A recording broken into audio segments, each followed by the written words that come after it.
A hanya ya gaya min cewa ya ce ya kashe Kabiru abokin aikinsa kafin ni dangarin taranka. Ya ce ya cuce shi akan kuɗi, shine ya ce masa ya tambaye shi kuɗin ya hana shi, ya ce ya cire masa hannu ya cire masa wuya da bakinsa yake gaya min. Gaskiya ce tunda hannu da ni da hana aka ban majalibi in tono ina tona hannun yaro na dama na ciwo ya nade wannan ya ciwo ya kai wata 4 ina to da hannu na in tona ina tona in ce wallahi.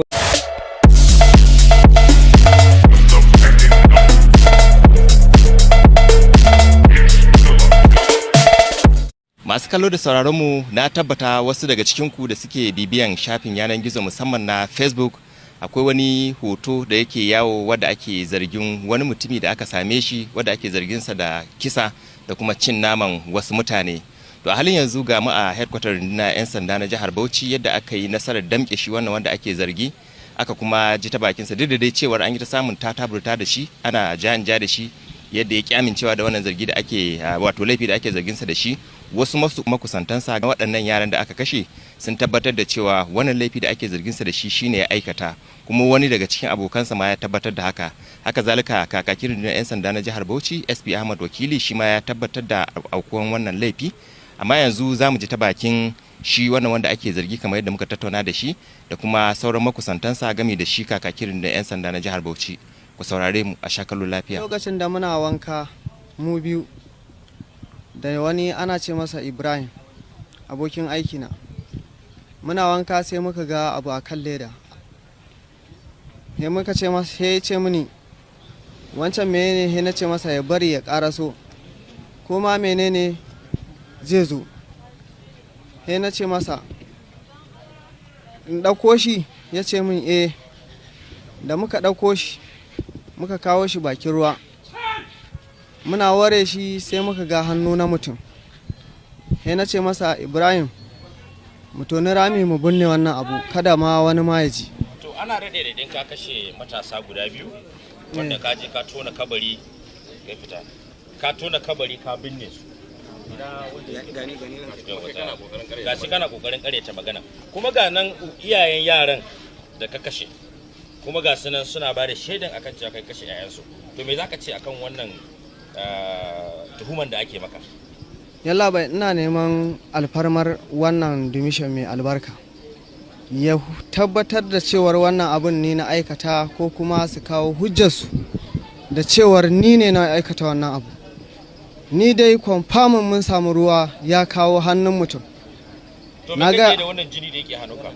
Wannan jinin bushiya ne da na kunkuru, ina yin maganin maciji da shi. Maganin me? Maganin maciji. Wannan bawan Allah abin da ya hada mu da shi aikin gawayi ne a kauyen Taranka. Mun je muna aiki kusan satin mu guda, sai wata rana bayan kaman karfe 3 haka ina zaune ya kira ni, ashe ya tona wani guri ya cire hannun mutum, ya ce zo ka gani. Na zo na gani sai na ga hankali na ya tashi. Daga baya na gan shi da wannan jinin da yake cikin gwaran ma ya wanke iya nan da sawunsa, har da wannan suman kan nashin nan ya wanke da jini. Da na ga hakan hankali na ya tashi.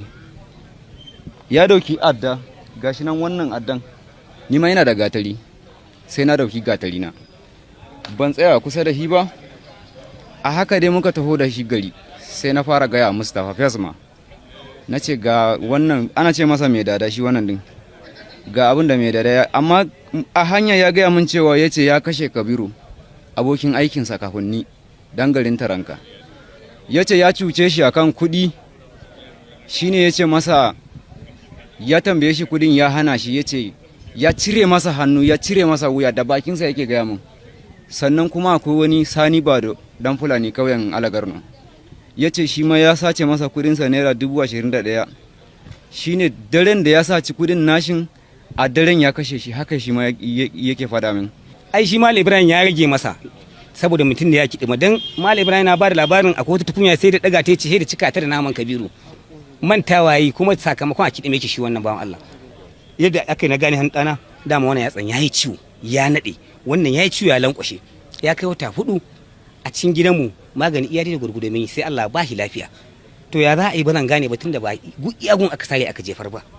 To shi wannan matashi ya zo wannan gari wanda ake kira a taranka, ya zo aikin cakol ne akan cewa zai yi aikin cakol. Akwai matasa guda biyu wanda ake zargin ya kashe su. Daya ana kiran shi Kabiru Idi mai shekara 36, akwai wanda ake kiran shi Bato Ali mai shekara 18. Dama dai ana raɗe-raɗin akan cewa wannan matasan an neme su ba a ga inda suke ba. To rundunar mu ta 'yan sandan Bauchi mai kasa a gwiwa ba muka faɗa da bincike, muka je abin da ake kira search warrant shi gidan wannan matashi wanda aka kama shi da hannu guda ɗaya a hannunsa, kuma muka yi amfani da kotu ta ba mu form ɗin da ake kiran shi coroner's form. Muka faɗa da bincike, muka yi exhuming ɗin wayannan matasa, kuma a wajen da aka yi exhuming ɗin nan sai Allah ya taimaka mahaifin ɗaya daga cikinsu ya gane a cikin matasan, ya gane shi da hannunsa wanda ake ta tunani. To shi wannan exhumation ɗin da aka yi akwai ƙwararrun likitoci wanda aka yi wannan postmortem examination tare da su, sun tabbatar akan cewa wayannan matasan a mace suke. Ko shi kuma wannan matashi kwamishinan sanda ya ba da umarni akan a fada da bincike, saboda wannan bincike da za a yi akan abin da yake faruwa akwai sarƙaƙiya. Shi wannan matashi yana nan yana ta taburda da hukumar 'yan sanda akan cewa bai san komai ba, amma kuma duk ya tsaya